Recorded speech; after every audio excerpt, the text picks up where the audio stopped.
না, ওয়েদারের উপরে তো কারো হাত নেই। গেমে যেটুকু পাওয়ার ছিল অ্যাজ এ ব্যাটিং, আমার মনে হয় আমরা ওভারঅল কয়েকটা ব্যাটসম্যান ব্যাটিং করেনি লাস্ট 2 গেমে, তারা একটু সুযোগ পেয়েছে। অবভিয়াসলি বোলাররা বল করতে পারলে ভালো হতো, বাট এটা আমাদের কন্ট্রোলে নেই। আরেকটা জিনিস হলো সিলেট আপনার জন্য এখন একটা লাকি হান্টিং হয়ে গেছে যে আপনার ওয়ান ডে হাইয়েস্ট স্কোর যেটা বাংলাদেশের হাইয়েস্ট স্কোর এই মাঠে বিপিএলও কয়েক মাস আগে করেছেন মেয়েদের নামে। এই সিরিজটা দারুণ একটা সিরিজ দিয়েছে, কিন্তু সব কিছু মিলিয়ে যদি বলেন যে ফিল্ম গেল এবং সিলেটের সাথে আপনার এখানে উইকেটটা আসলে বেশ ভালো বল আসে, সব কিছু মিলে যদি বলতে না, আমরা জানি বাংলাদেশের ইন্টারন্যাশনাল খেলা যেগুলো হয় তার ভিতর হচ্ছে সিলেট এবং চিটাগাং হচ্ছে বেশ ব্যাটিং ফ্রেন্ডলি হয়, অ্যান্ড আউটফিল্ডও খুব ভালো। তুলনামূলকভাবে মিরপুর আমরা সবাই জানি যে একটু সবাই স্ট্রাগল করে, নট অনলি যে আমাদের বাঙালিরা, বাইরের প্লেয়াররাও যখন খেলতে আসে তারাও স্ট্রাগলিং করে। সো অবভিয়াসলি সব ব্যাটসম্যানের জন্য সিলেট একটা ভালো অপশন, ভালো গ্রাউন্ড, খেলেও অনেক মজা। আপনারা হয়তো বা এখানে থাকেন, আপনারাও দেখে এনভায়রনমেন্ট দেখেও আপনাদেরও ভালো লাগে। ক্যাপ্টেন, আপনারা প্রথম 2টা ম্যাচে খুব সম্ভবত এক ম্যাচে 13.1 ওভার খেলেছেন, আর এক ম্যাচে খেলেছেন 13.3 ওভার, আজকে খেলেন 18.7 ওভার। 3টা ম্যাচে আপনারা 20 ওভার ব্যাটিং করার সুযোগ পাননি। এশিয়া কাপের আগে ব্যাটিংয়ের যে প্রস্তুতির দরকার ছিল, সেক্ষেত্রে এই যে 3 ম্যাচেই 20 ওভার করে ব্যাটিং করতে না পারার কারণে একটা আক্ষেপ হয়ে গেল, বা ব্যাটিং লস, ব্যাটসম্যান লস বেশি প্রস্তুতি নিতে পারলো না, এরকম একটা আক্ষেপ। না না ভাইয়া, ইন্টারন্যাশনাল গেমে আপনি ভালো ব্যবধানে জিততেছেন, এটা একটা বড় বিষয় যে আপনার টিম কতখানি ডেভেলপ করতেছে। নট অনলি যে সবাইকে প্রতিদিন ব্যাটিং করতে হবে, এমন দিন আসবে যেখানে সবাই ব্যাটিং করবে, এবং নট অনলি যে এশিয়া কাপে সব সময় ব্যাটিং করতে হয়। তো এটা একটা ভালো সাইন যে আমাদের সব ব্যাটসম্যানকে ব্যাটিং করতে হয় না প্রথম 2 গেমে। আজকে অনেকজনই ব্যাটিং করেছে, ভালো।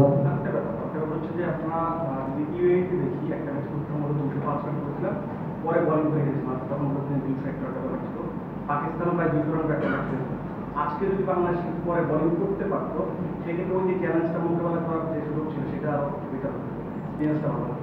আমি ওখানে বলেছিলাম যে আমরা ব্যাটিং করেছিলাম শুকনো উইকেটে, ব্যাটিং করেছিল ভিজা উইকেটে। সো 2টা গেমের ভিতর 20 ওভারের একটা পার্থক্য ছিল। আমরা ভিজা উইকেটে ব্যাটিং করলে আমরা তবে 250 করতে পারতাম, তাহলে গেম ডিফারেন্স হতো। এখানে আজকে 2 টিমেরই ইকুয়াল ছিল, তারাও ভিজা বলে বল করেছে, আমরাও করতাম। অবভিয়াসলি বলাররা বল করতে পারলে একটা প্র্যাকটিস তো হতো,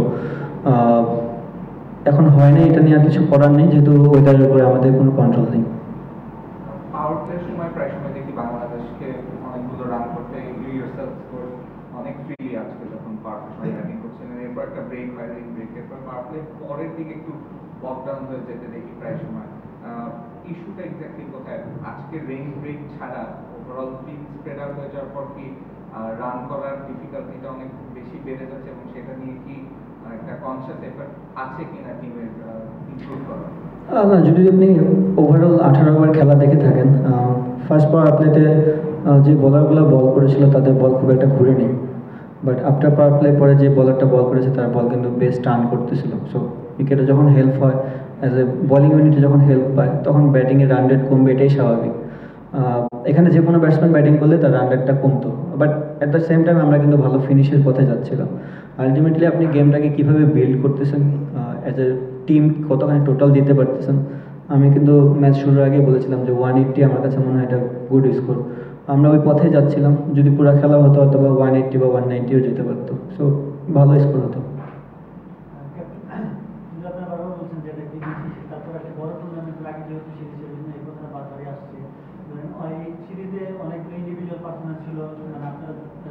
বিভিন্ন সময় বিভিন্ন জন এগিয়ে আসছেন, এজ এ ক্যাপ্টেন আপনার চোখে এই সিরিজ থেকে আপনাদের প্রাপ্তিগুলো কি, বা আপনি কোন জিনিসগুলো পজিটিভ নিচ্ছেন?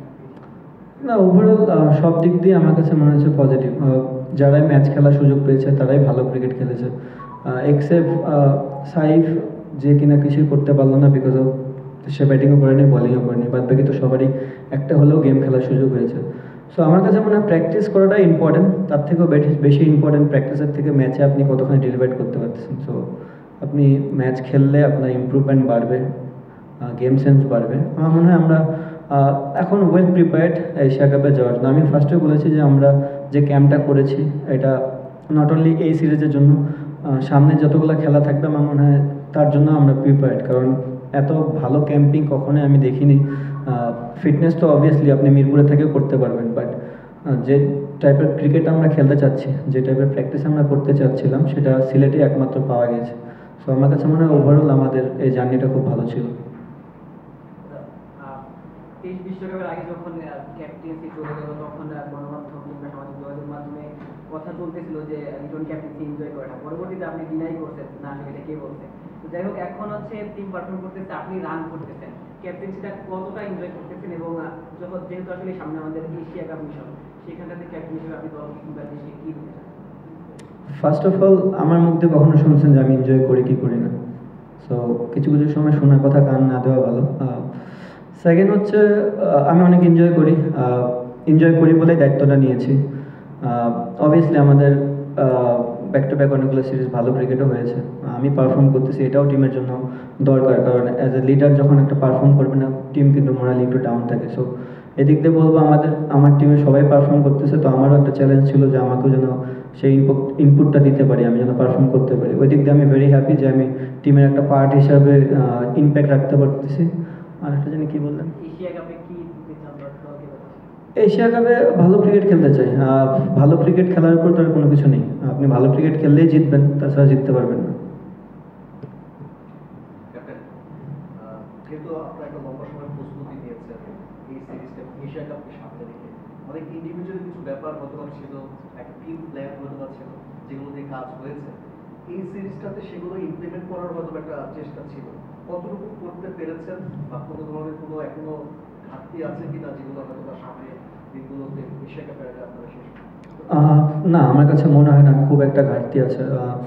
যেসব প্লেয়াররা, হ্যাঁ ধরেন পুরোপুরি যে ভাইয়ার কথাটা বললো যে আমরা যদি পুরোপুরি খেলাটা খেলতে পারতাম, তাহলে হয়তো বা বলাররাও আজকে বল করতে পারতো, এটা একটা থেকে যেতে পারে, বাট এটা তো আমাদের হাতে নেই। আমরা চেষ্টা করবো যে আমাদের সামনে যে আবার প্র্যাকটিসগুলো আছে ওখান থেকে যেন ওই জিনিসটা কভার আপ করতে পারি। বাট আপনি যখন কন্টিনিউ বড় বড় দলগুলোর সাথে খেলবেন, লাইক শ্রীলঙ্কার মাঠে, পাকিস্তান আমাদের হোমে, নেদারল্যান্ড, সো আপনি যখন কন্টিনিউ ব্যাক টু ব্যাক এই সিরিজগুলো খেলবেন এবং টিম ভালো রেজাল্ট করবে, তার মানে আপনি সঠিক জায়গাতে যাচ্ছেন। এখন মেন জিনিসটা হচ্ছে আপনি বড় ইভেন্টে যাই কীভাবে পারফরমেন্স করে, কীভাবে তার নার্ভটা ধরে রাখতেছেন, কীভাবে ইমপ্লিমেন্ট করতেছেন গেমে, সেটাই হচ্ছে দেখার বিষয়। আউট অফ 3 সিরিজ, দুটাতে আপনি প্যান অফ দ্য সিরিজ, তো এটা কিন্তু মেন্টালি এবং স্কিল ওয়াইজ আপনার কতটা কাম দেয়, মানে মেন্টালি বেশি না স্কিল নিয়েও ডেভেলপমেন্ট করেছে? দুটাই। এটা অ্যান্সার কী দেবো, প্রতিবার একই প্রশ্ন আসে, একই অ্যান্সার দিই। কামব্যাকের জিনিসটা, আপনারা কামব্যাক কীভাবে ধরেন আমি জানি না। অ্যাজ এ প্লেয়ার প্রতি সিরিজ আপনি ভালো খেলবেন না, এক সিরিজ ভালো খেলবেন, এক সিরিজ খারাপ যেতেই পারে, আবার নেক্সট সিরিজ খেললে যে কামব্যাক হয়ে যাবে জিনিসটা তেমন না। আমরা সবাই অ্যাজ এ টিম আমরা চেষ্টা করতেছি বাংলাদেশের ক্রিকেটটা কীভাবে ডেভেলপ করা যায় এবং কীভাবে এই প্রত্যেকটা সিরিজে ম্যাচ জিতা যায়। সো আমাদের লক্ষ্য এটাই, এবং আমরা অ্যাজ এ টিম আমার মনে হয় আমরা খুবই ভালো ক্রিকেট খেলতেছি এবং চেষ্টা করবো এই ধারাবাহিকতা ধরে রাখার জন্য।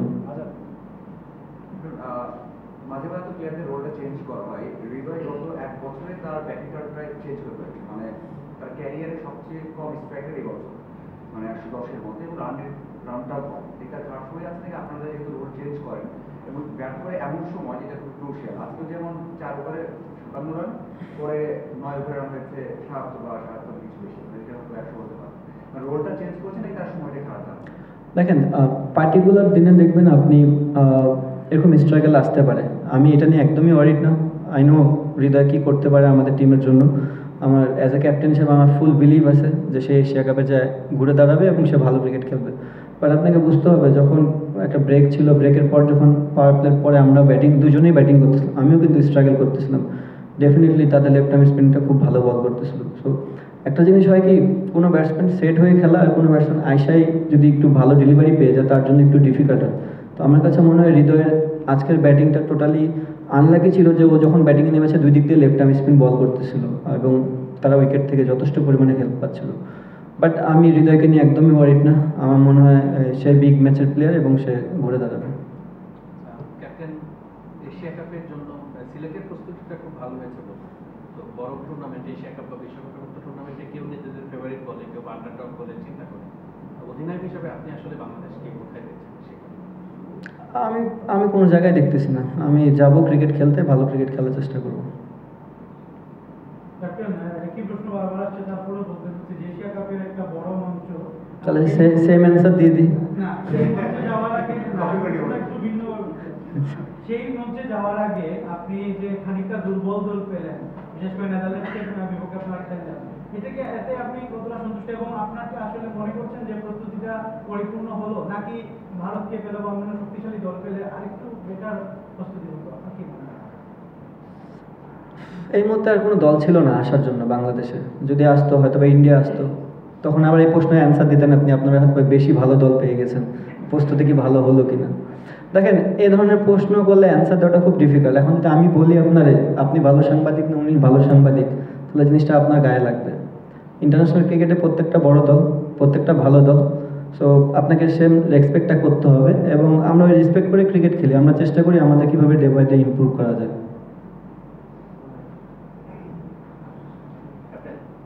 তো অ্যাডভান্স হয়ে যায় সেটা যদি এশিয়া কাপে আমাদের গ্রুপ পর্বে আফগানিস্তানের সাথে ম্যাচ আছে, তো আফগানিস্তানের যখনই ম্যাচ আসে তখনই আসলে তাদের স্পিনের যে একটা ভীতি সেটা একটু কাজ করে। রশিদ খান আছে, নুর আহমেদ আছে। কালকে আমরা শ্রীলঙ্কা এগেনস্টেও ম্যাচ দেখলাম যে খুবই পাকিস্তান এগেনস্টে খুব ভালো মানে টার্ন করছিল, স্ট্রাগল করছিল পাকিস্তান ব্যাটসম্যানরা। আফগান স্পিনারদেরকে নিয়ে আলাদা কি কোনো প্ল্যানিং এখন পর্যন্ত করেছেন বা তাদেরকে নিয়ে আপনাদের চিন্তা ভাবনাটা কেমন? দেখেন, আপনি একটা ধারণাই নিতে পারবেন যতক্ষণ পর্যন্ত না আপনি ওই চ্যালেঞ্জে পড়বেন কন্টিনিউ বেসিসে, তখন আপনি ওখান থেকে জাস্ট একটা ধারণা নিয়ে মাঠে যেতে পারবেন। আমার মনে হয় আফগানিস্তানের সাথে আমরা অনেকগুলো সিরিজ খেলেছি রিসেন্ট পাস্টে। দুই একটা প্লেয়ার হয়তো বা খেলে নেই, বাট ম্যাক্সিমাম প্লেয়ার তাদের বোলারদেরকে ফেস করে অভ্যস্ত। কিছুদিন আগেও সিলেটে কিন্তু আফগানিস্তান টিম এসেছিল, খেলেছে। সো আমার কাছে মনে হয় প্লেয়াররা আমরা সবাই জানি যে তাদের স্ট্রং পয়েন্ট উইক পয়েন্টে কোনটা আছে। সো আমরা চেষ্টা করবো তাদের সাথে ওইভাবে মোকাবেলা করার জন্য। নট অনলি যে শুধুমাত্র তারা স্পিন দিয়ে আমাদের ধরবে, আমাদেরও হাতে অপশন আছে, আমাদের ব্যাটসম্যান আছে, আমাদের পেস বোলিং অ্যাটাক আছে। সো আমরাও দেখি কী করা যায়। থ্যাংক ইউ ভাই।